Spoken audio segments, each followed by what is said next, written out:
Hey, y'all. Welcome back to Profit and Purpose Live. I'm Evolve Benton, the Speaking for Profit strategist, and I am looking forward to today's conversation, y'all. We're talking a little bit about ADHD and building confidence as a public speaker.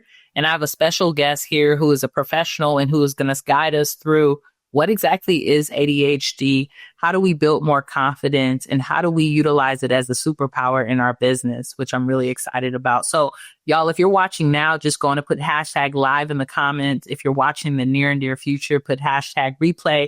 And if you're on my favorite platform, YouTube, make sure that you like and subscribe.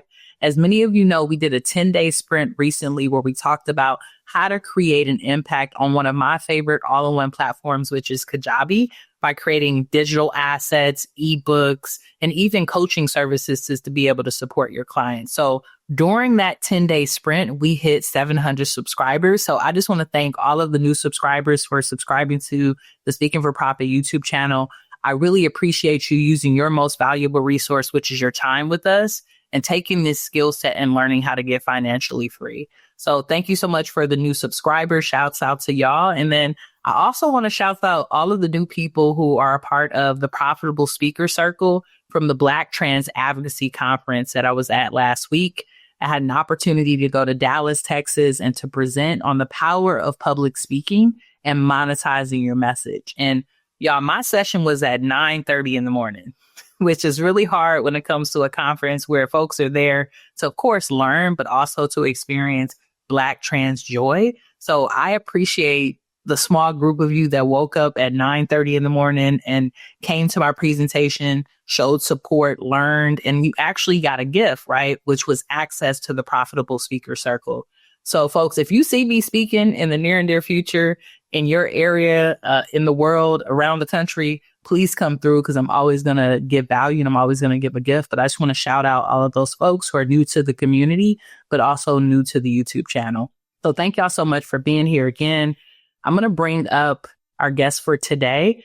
This person is an S4P alum, actually one of the first people to hit our Speaking for Profit stage that we had in Atlanta, Georgia, an ADHD coach, an amazing speaker.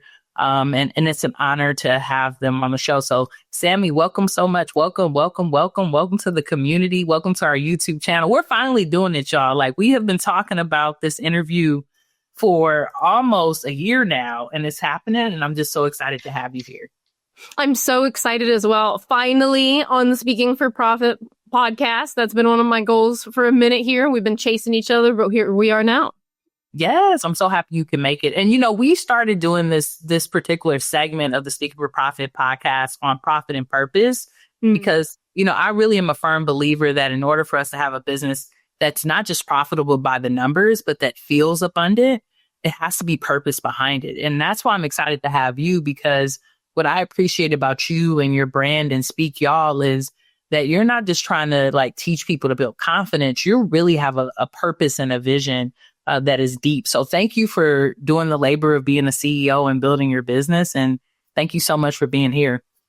Well, Evolve, thank you so much. And the Wealthy Speakers program overall for helping me really up level to so much more of that CEO. You can be a CEO, but not feel like a CEO, right? You can say you're a founder, say you're an owner, and not truly embody what it means to carry yourself and host the boundaries that you need to be able to, again, not make just profit, but really work with purpose. Yeah, I shaded that. So tell me a little bit about, I don't think I've ever asked you this question, but how did you start public speaking? Like, what's your origin story when it comes to that? My villain origin story you're asking for? Yes. I'll have to say my core origin, I didn't even actually know about this myself. One of my high school teachers told my mom this. And my mom's also a teacher. So within the same school district, all the teachers are being like super chismosas. They're all gossipy and whatnot. And when I was in middle school, my mom was a teacher at the middle school. She saw me in action. I was pretty shy. I didn't speak up that much. I think I held something to being like my mom's daughter, and there's a teacher in the school, things like that. But once I was in high school, there was this one after school session I was invited to join, where as a high schooler, I was mentoring some middle schoolers. and I tell you this, I don't even remember this happened, but apparently I was mentoring some middle schoolers and highlighting the transition to high school and talking about my psychology classes that I really enjoyed. And my psychology teacher in high school noticed that I completely had shifted. She noticed that I was like super engaged, that I had a lot more of an extroverted energy than she had realized, and that I just really locked in that moment, if you will, of being with those young students. And since that moment, I just felt like apparently I had opened up quite a bit more in high school. I connected with my friends. People then knew me as an extrovert. I felt like my words had weight, if you will. And so I think my speaking origin story really comes from recognizing the weight of my voice even as a young person, recognizing that I had something to say that people wanted to listen to, and that made me really excited. So moving from that high school experience of really connecting to who I am, because I would say who I am at my core is an extrovert, there was just times where I felt really locked back or really hidden because I was a little bit worried about people's perception, or again, I was my mom's child and she's a teacher in the school, all that. Moving from then, like throughout high school and college, I took on so many mentorship and workshop roles. I worked in my career center all throughout undergrad as a career peer mentor. So I was teaching students how to work on their resumes and their cover letters and their LinkedIns and their interviews. But I started noticing that a lot of students talk shit about themselves.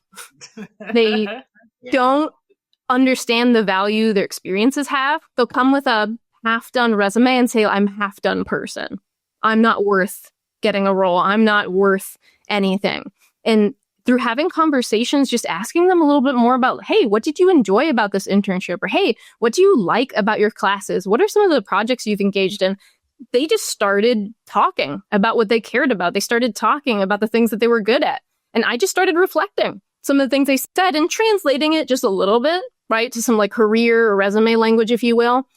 And those students, oftentimes my peers are actually upper class students. I'd be like a sophomore talking to a senior who felt like they couldn't get a job.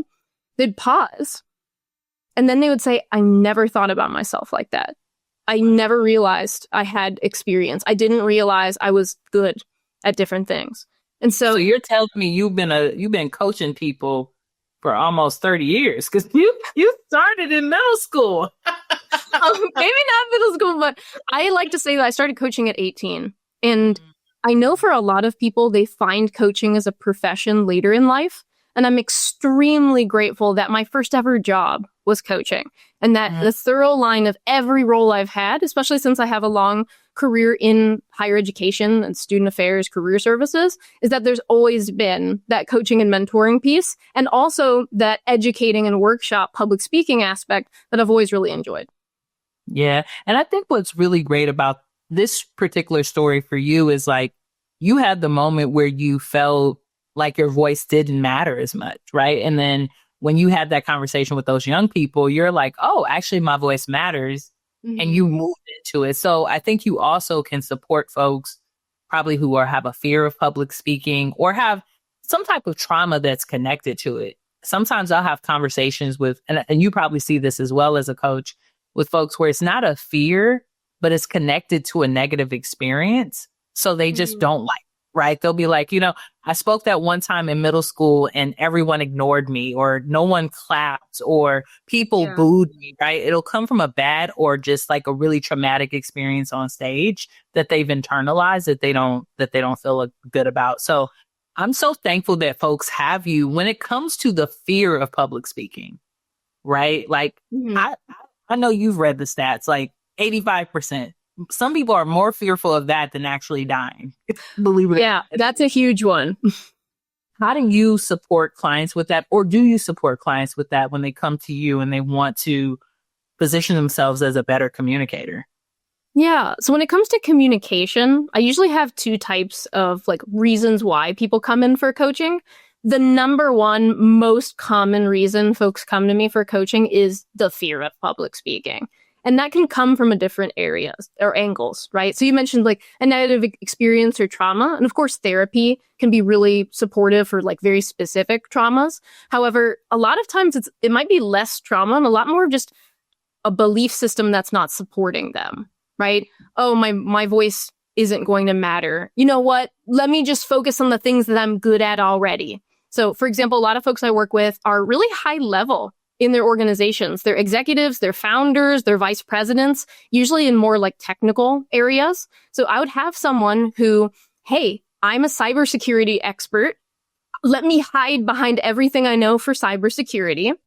Let me give promotions. Let me delegate other people to speak instead of me. Let me make sure other people get the spotlight. Let me just focus on what I'm good at in the background. But what they realize is it's not only impacting their career experience where they're working or where they want to move forward, where they're not seen as that leader because they're not showcasing executive presence because they're not really in the room. But what I also find, and this is actually pretty sad, is a lot of times folks actually curtail any opportunity to be visible outside of work. So I've had clients who they would never take the impromptu speech at a cousin's wedding, or their church asked them to speak related to their career or their success story, and they were too afraid to do so. So they realized over time it's not just impacting their promotion and leadership, but it's also impacting their ability to make good moves in their community and support their community. Yeah, and support their family, right? What? So a couple of months ago, maybe even longer than that, you and I were in conversation, and you told me you were getting a new certification to be able to support folks with ADHD. And I've been in business probably about 10 years now. I think about 10 to 12 years, 5 years officially, definitely as like a full-time, right? Always celebrate milestones. I always celebrate that. And even though like most folks don't come to me with a diagnosis, when I am on onboarding calls with folks, they will say, I struggle with ADHD. I get overwhelmed very easily. Can you tell me a little bit more about how I can support myself? So when you said you were doing this certificate, I was really thankful that someone was taking the time to learn this. So one, can you tell us a little bit about like what ADHD is, and then how does it show up for speakers and consultants? Yeah. So for context, I'm currently in training through the ADHD or ADD Coach Academy. So it is the oldest running coach academy specifically for like ADHD, but also life coaching. So what I like to say is, hey, a lot of the things regarding ADHD coaching can help anyone. And that's what really drew me to doing it. So for example, if someone's experiencing a lot of stress in their life, they're experiencing sleep issues, that can impact some of their functioning where they exhibit some ADHD-like traits. So to answer your question, what ADHD is, it's a specific neurotype. So it's a very heritable condition. It's a neurotype that is related to our executive functioning. So what our executive functioning is, it's kind of like our management or project manager of the brain. So our project manager of the brain is doing what? It's getting us organized. It's helping us prioritize information. It's helping us with our working memory. So how do we hold memory in a short amount of time? It's also impacting things like impulse control. And even things like more recent research has been about ADHD can impact emotional regulation as well. So there's a lot of women who've been misdiagnosed of having borderline personality disorder when they've actually had undiagnosed ADHD, maybe an inattentive type. So that's a type that is a lot less known. It has a lot less like outward behaviors or symptoms, but the emotional dysregulation is coming from some of the executive functioning challenges from ADHD. Wow. Okay. So what I'm hearing is ADHD been around. They've been misdiagnosing folks, of course, women, probably people of color as well. Mm-hmm. But how does it show up in speakers, consultants, and CEOs? Like, where are you seeing that in your work?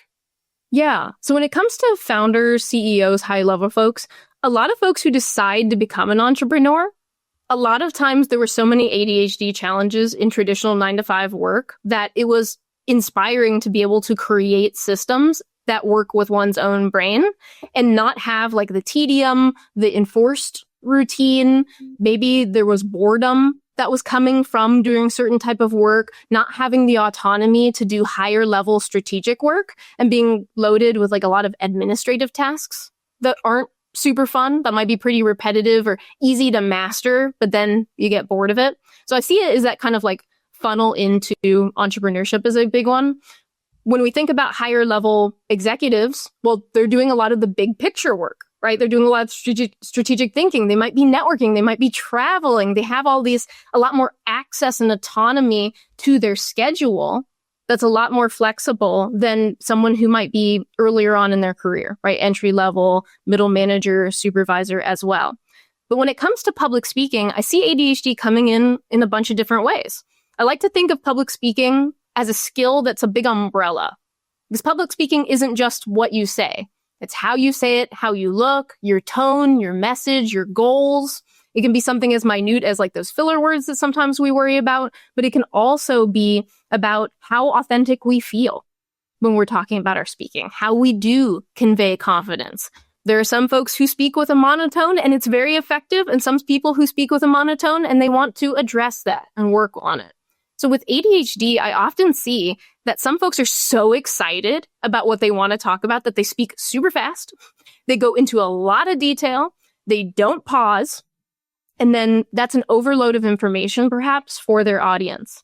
Sometimes for other folks, it might be a bit more of the perfectionism traits of ADHD and being afraid to even putting themselves out there or feeling like they need to over-prepare. There could be worries about time. Oh, I only have 15 minutes. How do I time and prioritize? Well, again, those are a lot of executive functioning tasks to do. It's just like, hey, speak. Okay, well, you just hit me with 100 subtasks that I wasn't aware of, right? And so it can be pretty overwhelming to navigate multiple roles, being a CEO and being a marketer and being a public speaker and managing one's own business, being a supervisor to employees in an organization. And so it can be tricky without having like a way to externalize your brain and make sure that there's automations, there's support, and there's ways that one can work with their own processing style. I'm going to take a moment to interrupt this video to tell you about something that I am so excited about. I had the opportunity to join Alex Hermosi and Sam Ovens in one of their most phenomenal projects, which is School. On School, I have a community that will teach you how to create, monetize, and deliver your signature talk. A signature talk, I want you to think about it this way. It's like the Beyonce method. Beyonce comes out with one album that we all love, and she commits to doing it around the world, and she goes on tours. She does a great job. I want that for you. I want you to be able to create a signature talk that you can deliver thousands of times and get paid to do it. So if you're a public speaker, a consultant, and you know you have a message that can change the world, this is a gift for you. The Profitable Speaker Circle. This is a space with the most diverse speakers from around the world, learning together, supporting one another, and getting on stages and in boardrooms around the world. So click the link in the description. It will take you right over to our school community, and you can get started with that course. Within that community, we also have two other aspects. One, you'll be able to become an affiliate. So if you have other folks out in the world who you know who are public speakers who need to work on their signature talks, get on more stages, you can invite them as well, and we're going to give you a kickback. The other thing is, beyond just the training on your signature talk, we have a 5-day challenge, and we have a monthly live space where you can share your speech. So join the Profitable Speaker Circle, click the link below, and I hope you enjoy the rest of this video. All right, peace. I love that. I love that. You know what, Sammy? I think what I'm appreciating is that oftentimes when this comes up for CEOs, people will try to say that something's wrong with the CEO. Right. And I think what this really says is like, no, something's wrong with all these systems we've built. Right. Why doesn't all this stuff talk to each other anyways? Right. Like, why have we made it so complicated? So I'm a client and I come to you and I want to work with you. And I'm like, you know what? I think I've been diagnosed with ADHD.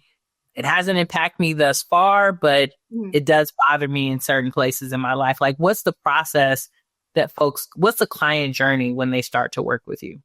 Yeah. So the client journey, whether it is like more just ADHD life coaching focused or even public speaking focused, is I often ask folks, just as a baseline, what do you know about your ADHD?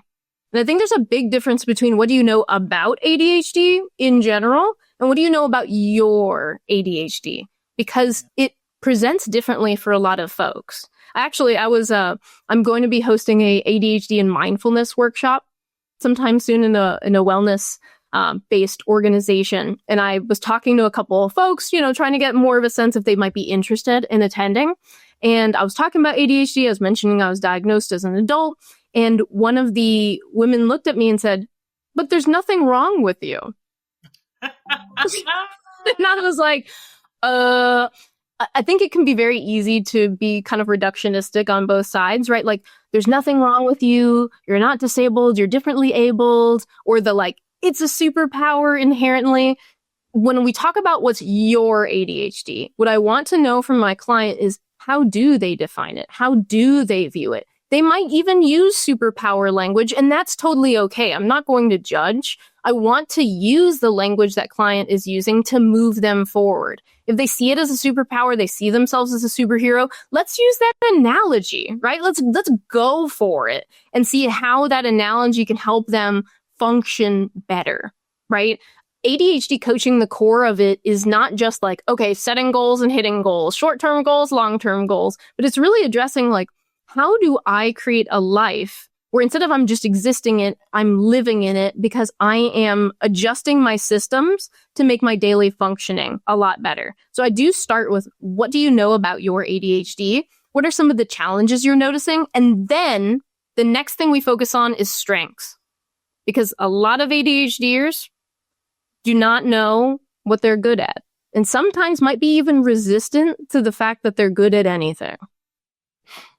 That's real. That's real, right? Because you're always analyzing yourself. Well, if that's your experience, right? I love that you're starting with the root of the problem and making it more personal and customized, because I think what I see is a lot of like cookie cutter type of programs that don't really like look at the individual. They more look at it on a broader spectrum. So that's really, really dope and really exciting. So when we started working together, Sammie, right? Like you had Speak Y'all, and Speak Y'all was amazing, and it still is. But I think some of the growth that I've been able to see, especially since S4P Live, one of the things that you did during your time working with us was you hosted, a space where folks could get critiques on their speeches. And I definitely think that made the speeches so much better once we were in person. I probably will get you up and try to bring you back when we have our next live event. I would love to do that. But I'm wondering, for you, being in that space, maybe what are 2 ways that you've seen yourself grow as a CEO? And for folks who are watching this and are thinking, you know what, I want to become a public speaker, I want to work with Evolve, what are things that they should be looking forward to and excited about? I think one thing that's helped me so much grow as a CEO really has been working with my ADHD brain. Going through ADHD coaching training was a bit selfish, right? I have ADHD. What can I learn that helps me?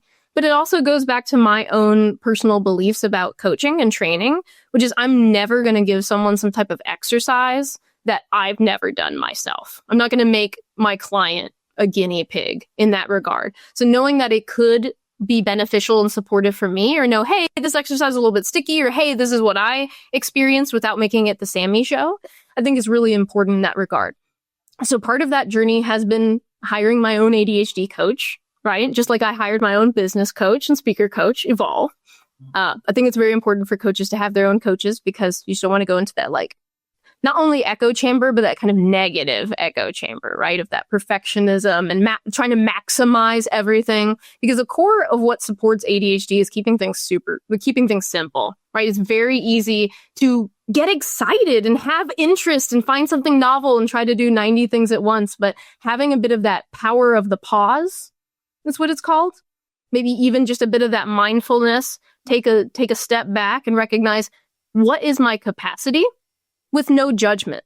It's very easy to say, what is my capacity? Oh, why can't I do what everyone else does? But I'd say working with my ADHD brain has been helpful. And one thing that truly has been helpful as well is it took 4 medications to find the one that's finally been supportive for me. And not everyone wants to use an ADHD medication, right? And I think that's part of their journey. And it's not something I A, literally prescribe, but B, like metaphorically prescribe as something that someone has to do. But I've found that with more supports, with a great therapist, great ADHD coach, with finally the right type of medication, I can work on my business every single day. And I don't even say I work in my business consistently, because some days I work in it for 3 hours, some days I work in it for 30 minutes, some days for 5 hours. But it's completely shifted my confidence, because I am truly a CEO because I'm working in my business every day. That's how I define it. And that's what helps me build my confidence. And so I hope as a coach, I can help people understand what helps them feel confident. What does it mean to be a CEO for them? So I'd say that has been big for me. Let's see. Another thing, I guess this is also kind of related to ADHD, but just exercising quite a bit more. I've really enjoyed it. And so really investing some of that like personal time into like taking care of myself, trying new things. I do seek novelty as well. So I tried a new improv class. I tried pole fitness for the past 8 weeks, and it's super That's your core strong, right? Core strong, many bruises on my thighs. That is for sure. So I've been enjoying that quite a bit, and recognizing that like life really is an open world video game. Like I don't have to wait and say like, oh, well, until I hit this, then I can do this interesting hobby. It's like, why don't I just do it now and actually have a life that I enjoy? I know that's right. So for you, you're still working at your institution too, right? So yes, I'm still working full time.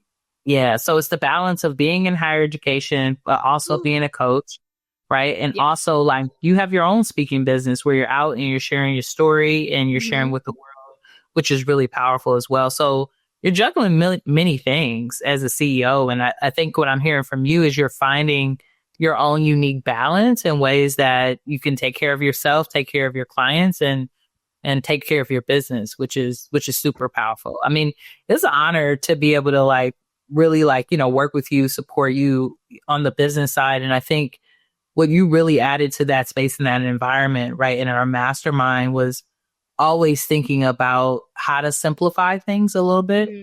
And I always appreciated that question of like, do we need that many steps? And I hope that you're able to continue to take that in your business. I think it even has helped me. That's what I love about mastermind spaces in particular is like, it's not just about like Evolve being the expert. I mean, I feel like I'm an expert in my own things, but I learned so much from you all as clients that allow me to be a better CEO as well. Yeah. Well, what I'm hearing overall, Evolve, is the core is respect. We're in your container, but you have so much respect for us and we have so much respect for you that we feel comfortable teaching each other. You don't see it as some type of upfront that I ask questions and I encourage change as we go along, right? I think you recognize that you bring in really smart, really passionate, very capable people who want to make significant change and who faced a lot of challenges. And I think it's that core of respect and knowing like, hey, I'm going to give the benefit of the doubt if that comes off just a tiny bit direct. But I think overall, especially because everyone is working and focusing on being a speaker, most of the time people's communication skills are pretty solid. Yeah, that's usually not the issue is people not speaking. Is actually, all right, y'all, we got to get off this call. I must verbally process this.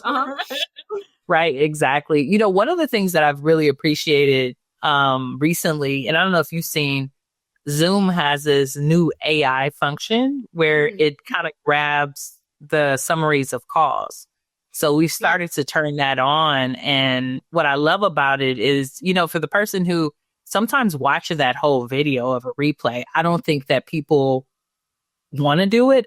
I know I'm not the person when I'm in coaching programs. I don't go back and watch all those replays, but having just a simple summary is something that I think has been more accessible for our clients. So I'm excited to continue to lean into AI. And I'm wondering for you, do you know any, I know you mentioned automation and different tools. Are there any AI ADHD particular like softwares that you learned about or that folks are using to support them with automation and organizing things a little bit better. One thing I'll say about the AI notes on Zoom, because I use them as long as clients are comfortable with that, is sometimes my clients ask for those. So I know it's supporting my clients as well, of having some type of log of what we've talked about, making it a little bit easier for them to parse and process. And I think that's a big part of inclusion, right? Is, like you said, like, not everyone might have the bandwidth to watch a video. I know for me, if I'm watching a recording, it will be on like 1.7 speed, so I can get through it. And if there's like a group breakout or whatever, I'm skipping through that and whatnot. But having those notes can absolutely be a game changer, just to make it a little bit easier for folks to know, hey, what should I be following up on? What should I be going into? But regarding tools, I know one I use with my clients for public speaking specifically. It's called Udly AI. You can try it for free, and then if you decide you want to do a bunch of recordings, you can go into a more premium version. But it's nice because it gives you data. It gives you a snapshot. You can do a practice run of a speech, or you can practice impromptu speaking, and it gives data on things like your pacing, your volume, your filler words, your weak words. It even more recently will generate follow-up questions. So like, what are fair game questions someone in your audience may ask? And I find that really helpful, but I also use it very strategically. Because like I told you, Evolve, I try to keep things simple. And so I usually use that at the start before we start coaching to scan a baseline video, and then at the end of coaching. Because what I don't want someone to do is hyper focus on specific data points. But I had 3 filler words, and last week I had 2. Like, again, going into that maximization or perfectionism. But it can be really helpful to have that type of snapshot, because what folks really want is that transformation, right? And when it comes to the transformation, one of the best ways for someone to understand it is to see it. And so reviewing recordings can be absolutely helpful. Like, I know toward the end of our program, we not only had, in the middle of the program, the live speeches, but you also encouraged us all to have kind of closing speeches as well. And I can imagine like you sharing that closing speech with someone compared to maybe the first time they interacted. You can see just from the body, you can turn off the audio and just see the energy and see the body language shift and how much confidence the knowledge and the tools have helped them out with. So it looks like your audience is asking a little bit more about the tool. It's Udly AI, YOODLI.ai. Pretty cool tool. I enjoy that quite a bit for speaking specifically. Yeah, definitely. I've used it a couple of times to support folks in more like private coaching. And then we did like a open mic before, and we gave people feedback at our open mic. I love it as well. I think it's a great tool, but I think you're right. I think that it can kind of be a little bit on the professionalism lens and pull authenticity out of people. Yes. So you have to be creative on how you use it. But someone else shared something as well. They says, as someone who had a later diagnosis, this speaks to me. Thank you so much for sharing your personal experience. I've been struggling to find the correct medication. As someone who is on the road of becoming a CEO, this is sound advice. So people are giving you love. That's one of our LinkedIn users. So shout out to the folks that are watching on LinkedIn as well. Sammy is on LinkedIn. So please follow her. That would be a great way to stay connected. And Sammy, tell folks how they can work with you, right? Like if they were listening to this and they're like, I need this coaching, like I need you immediately. How did you get access to your work, to your program, to get support? Little old me? Absolutely. Let's connect. So one of the best ways to reach out to me would be my website, which is speakyall.com. I promise everyone in the next couple of months, I am updating the website to include my ADHD coaching information, but I am actively taking clients for ADHD coaching. And because I am in certification, it is paid coaching, but it is at a reduced rate to account for my learning, account for recordings, things like that. So I would say reaching out to me, LinkedIn is great. My website is great as well. You can use a contact form or actually directly book a call using my Calendly as well. But I'm more than happy to help you untangle just a little bit of who are you? What are your strengths? What are the things that ADHD is bringing into your life? And how can you be so much more of a confident person, let alone a confident speaker? Definitely. Yeah, I cannot promote this any more than I probably would. Sammy is a brilliant coach. When I tell y'all, those folks and people's speeches were amazing. The first drafts were actually pretty brilliant, like the stories that folks were telling, but the way that you held folks, like you didn't just coach them, you held them with your critiques, you gave them feedback, and it wasn't just about the words, it was about the pace. It was these very great questions that had even the person thinking like, what am I talking about? Like, which story do I want to tell? You are just a phenomenal coach and person. So folks, please support Speak Y'all. This is an amazing organization. And like Sammy says, whether you are ADHD or not, this is probably a great way for you to start looking at building confidence as a public speaker and as a communicator in general. Like if you are thinking about going to your cousin's wedding and not doing the speech, hire Sammy immediately, because you do not want to miss out on that opportunity to add value and add love to the people that you love and that bring you joy. So. And blow your family away. They're like, what was that? Especially if you're the introvert and you're the person that they're not expecting a speech. And you're like, I've got a speech. They're going to be like, what? Evolve? Definitely. Well, thank you so much, Sammy, for stopping by Profit and Purpose Live. I really appreciate you. Audience, thank you so much for being here, whether you're watching now live or in the replay, and using your most valued resource with us, which is your time. We'll head out, but until next time, peace. Peace, y'all. Thank you.